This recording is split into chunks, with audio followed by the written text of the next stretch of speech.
a Google Plus Hangout with Danielle Annandale, and she's going to be talking about the rematch process that she went through with her host family. Hi, Danielle. Hi. Okay, well, the first step was always the hardest. That is telling your host mom or your host dad that you are going to find another family. But luckily, my host family that I had in Arizona were really open about it. So when I and the host mom decided that we weren't going to work out, then we decided to rematch. Then it was after telling my host mom that I was going to rematch, it was telling my local area representative, my LAR, that I was going to rematch. So I told my LAR, and then Go Pair called me, and I think it was Christy Oberstadt that called me, and she said, okay, now this is your next big step. This is the process, and she told me step by step how to do it. The first step was they're gonna put up my profile again on the website, send it out to, I think it was 4 host families, and then luckily the next day I got 4 invites from host families.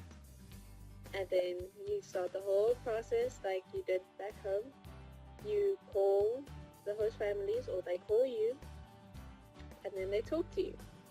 Then you talk to the host families, and if you think it's not going to work out between you and the host family, the best thing to do is to tell the host family, sorry, but we aren't a good match, so that you and the host family are clear that you aren't picking them as a family.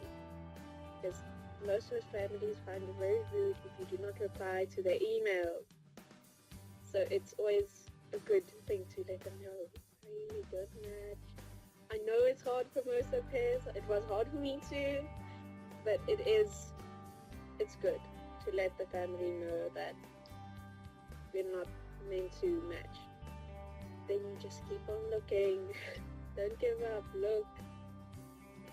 And then when you finally find a family, then you tell your LAR, the LAR you had back home, like for mine it was the one in Arizona that I told that this is the family I want.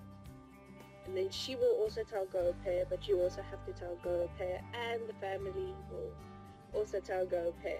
So you'll have it like a 3-way conversation, like, okay, we're picking each other. And then after you pick each other, then it's a waiting process for plane tickets, but that you get within like the next day or the day itself. Depends on when you accept it.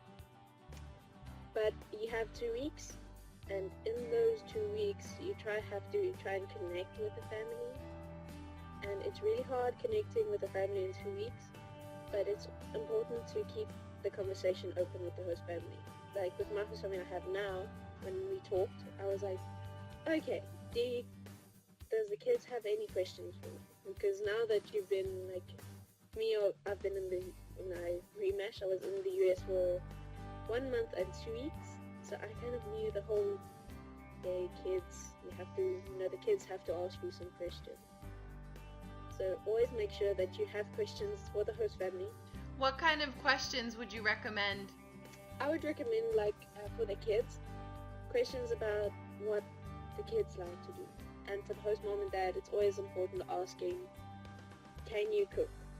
Are you allowed to cook? Do you mind if the kids try new foods? Are the kids allergic to anything? Did you feel like you were supported by Go Pair during your rematch?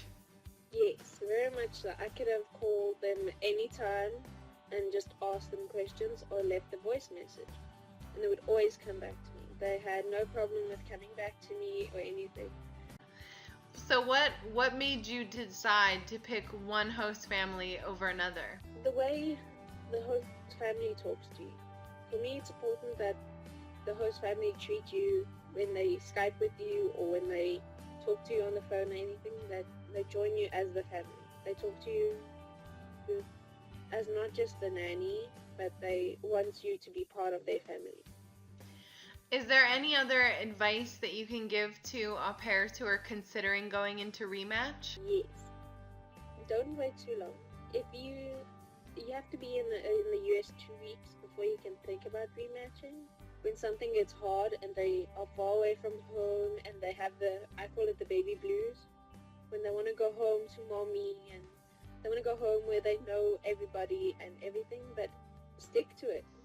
You're here for a reason. You have to, don't just give up.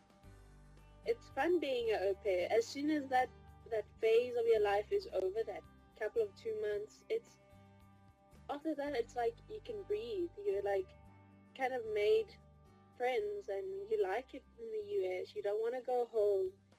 So I know it's hard those 2 weeks because you're in a new country, you're tired, you're still jet lagged, you just want to sleep. And the kids are whining at you and everything, but don't give up. Stay. Enjoy it. Savor it. And if you need to rematch, talk to your Lara first and talk to your host mom and try and figure it out yourself. If you put one foot in front of each other every day, by the end of it, you're going to sit back and think, why did I want to go home?